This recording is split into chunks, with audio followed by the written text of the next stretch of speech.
Drejtoria e doganave është shtylla kryesore e furnizimit të buxhetit të shtetit, duke dhënë një kontribut të jashtëzakonshëm në rritjen e të hyrave publike dhe forcimin e stabilitetit fiskal. Rezultatet e arritura gjatë kësaj periudhe e veçojnë këtë qeverisje nga ato të mëparshmet, pasi për herë të parë në historinë e institucionit janë shënuar rezultate rekorde në mbledhjen e të hyrave doganore dhe në efikasitetin e administrimit doganor. Njëkohësisht, është intensifikuar lufta kundër korrupsionit, kontrabandas dhe ekonomisë gri, përmes forcimit të mekanizmave të kontrollit dhe rritjes së transparencës dhe zbatimit të masave konkrete kundër veprimtarive të paligjshme.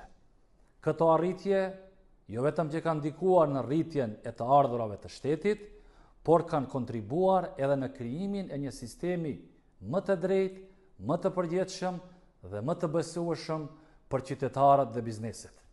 Për një vit, Drejtoria e doganave arkëtoi të ardhura prej 131 miliard e 600 milion denar ose 2 miliard e 140 milion euro, duke shënuar një rritje prej 5.2%, respektivisht 105 milion euro më shumë krahasuar në vitin paraprak.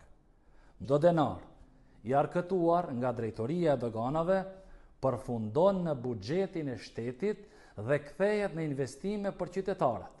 Pikërisht, këtë të ardhura kanë rëndësi të veçantë për financimin e institucioneve publike, si dhe financimin e ndërtimit dhe modernizimit të spitaleve, shkollave, qerdheve, rrugëve dhe projekteve të tjera infrastrukturore që përmirësojnë cilësinë e jetës së secilit qytetar.